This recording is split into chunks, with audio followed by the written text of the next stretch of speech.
Hello दोस्तों, नमस्कार, सत श्री अकाल।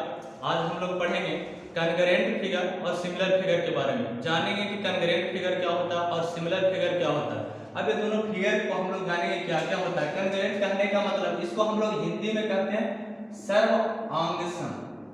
सर्वांगसम आकृति, सर्वांगसम आकृतियां। कॉन्करेंट को हिंदी में हम लोग कहेंगे सर्वांगसम आकृतियां। अब सर्वांगसम हम लोग कहेंगे किसको, जो समझते हैं। सर्वांगसम कहने का मतलब कि जो फिगर आकार में भी बराबर हो और साइज में भी बराबर हो। आकार भी बराबर होना चाहिए और साइज भी बराबर होना चाहिए, तब कहेंगे कि सर्वांगसम होगा, अन्यथा सर्वांगसम नहीं होगा। अब जैसे यदि इसका हम संधि विच्छेद करें तो समझेंगे सर्वांगसम को, तो कहेंगे सर्व जोड़ अंग जोड़ सम।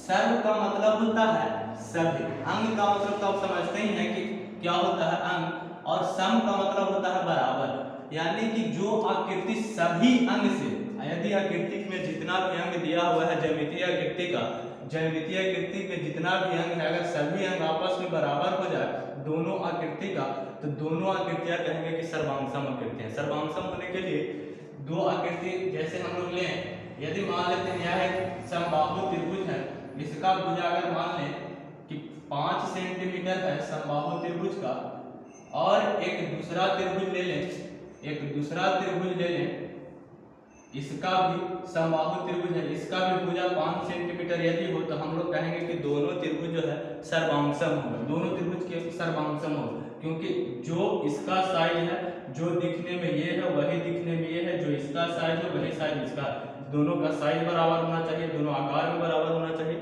तब होगा सर्वांगसम। यदि हम कहते हैं कि एक का 5 था दूसरे का 6 है, तो क्या यह सर्वांगसम होगा? तो यह सर्वांगसम नहीं होगा, क्योंकि इसका साइज, आकार तो एक जैसा दिखने में लग रहा है, लेकिन साइज में अगर नापेंगे तो ये 5 है ये 6 है, तो दोनों सर्वांगसम नहीं होगा। और सर्वांगसम होने के लिए हम लोग क्या कहें, सभी अंग से बराबर होना चाहिए। तीनों भुजा है तो इसमें भी तीनों भुजा बराबर हो गया, यदि 5 है तो ये भी 5 होता है, यदि 6 है तो ये भी 6 होता है। उठा कहने का मतलब है कि यदि इस फिगर को उठाकर हम लोग इस पर रखेंगे तो ये झक जाना चाहिए, यदि इस फिगर को उठाकर इस पर रखेंगे तो ये झक जाना चाहिए, दोनों एक दूसरे से दिखना नहीं चाहिए। यदि दोनों फिगर को हम लोग एक साथ आगे पीछे रख दे तो कोई एक ही फिगर दिखना चाहिए, पीछे वाला दिखना नहीं चाहिए, तभी होगा सर्वांगसम। सर्वांगसम को हम लोग दर्शाते हैं संकेत में, यदि दो फिगर को सर्वांगसम लिखना हो तो हम लोग इस तरह से दर्शाते हैं, कहेंगे ये बतलाता है कि दोनों फिगर सर्वांगसम है। यदि हम लोग एक वर्ग का उदाहरण लें, तो अगर कहें कि यह वर्ग का भुजा 2 सेंटीमीटर का है, तो एक दूसरा भी वर्ग लेंगे, इसका भी भुजा यदि 2 सेंटीमीटर का होगा तो हम लोग कहेंगे कि सर्वांगसम है। यदि दोनों का भुजा बराबर नहीं होगा तो दोनों वर्ग सर्वांगसम नहीं होगा। यदि यह 4 हो जाए तो इस दोनों को सर्वांगसम नहीं कहेंगे, लेकिन यदि ये 4 है ये 4 है तो टोटल भुजा 4 हो जाएगा, इसका भी 4 हो जाएगा, तो हम लोग कहेंगे कि दोनों आकृति जो है बिल्कुल सर्वांगसम है। अब हम लोग सिमिलर फिगर के बारे में जानेंगे, इसको हम लोग कहते हैं समरूप आकृतियां। समरूप आकृतियां, समरूप आकृतियां कहने का मतलब, समरूप को यदि हम संधि विच्छेद करें तो सम जोड़ रूप। सम का मतलब होता है बराबर, सम का मतलब हम लोग कहेंगे बराबर, और रूप कहने का मतलब हम लोग समझ सकते हैं कि चेहरा, दिखने में, जो सिर्फ दिखने में बराबर हो, एक जैसा हो, जो सिर्फ दिखने में एक जैसा हो, उसको हम लोग समरूप आकृति कहेंगे। अब हो सकता है कि उसके साथ साथ उसका माप भी बराबर हो जाएगा तो और अच्छी बात है, कि ऐसे कम से कम दिखने में एक जैसा होना चाहिए। जैसे इस तरह से, एक यह समबाहु त्रिभुज है, एक यह समबाहु त्रिभुज है, दोनों है छोटा बड़ा लेकिन दोनों दिखने में एक जैसा का त्रिभुज है, तो दोनों को हम लोग कहेंगे कि समरूप है।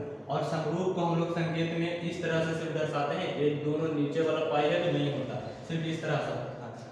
अब हम लोग कह सकते हैं कि और समरूप होने के लिए क्या कहेंगे, जैसे एक वर्ग है, एक वर्ग है, एक वर्ग है, तो यह बड़ा वर्ग है, यह छोटा वर्ग है, तो ये दोनों आकृति सर्वांगसम है, दोनों आकृति समरूप है। एक बड़ा है छोटा है लेकिन दिखने में दोनों एक जैसा है। यदि दोनों बराबर हो जाए तो और बढ़िया बात है, यदि जितना बड़ा ये वर्ग है उतना ही बड़ा यदि कोई दूसरा वर्ग है, तो इसको तो हम लोग पढ़े कि यदि दोनों सेम टू सेम बराबर हो जाएगा तो उसको हम लोग सर्वांगसम कहते हैं।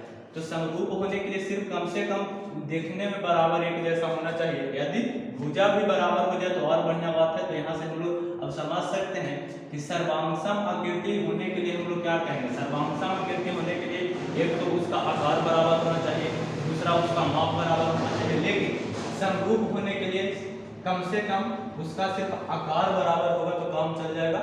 यदि माप बराबर नहीं भी है तो हम लोग समरूप कह लेंगे, लेकिन यदि माप बराबर नहीं होगा तो हम लोग सर्वांगसम नहीं कहेंगे। तो यहाँ से हम लोग कंक्लूजन निकाल सकते हैं कि जितना भी सर्वांगसम आकृतियां होता है सब के सब आपस में समरूप होता है। देखेंगे तो दोनों एक जैसा दिखने में लगेगा, लेकिन सब के सब समरूप आकृति को हम लोग सर्वांगसम नहीं कह सकते हैं। सिर्फ वही समरूप आकृति सर्वांगसम होगा जो साइज में भी बराबर हो, आकार में भी बराबर हो। लेकिन जो आकार में सिर्फ देखने में बराबर हो लेकिन साइज में बराबर नहीं हो तो वह सिर्फ समरूप होगा, सर्वांगसम नहीं होगा।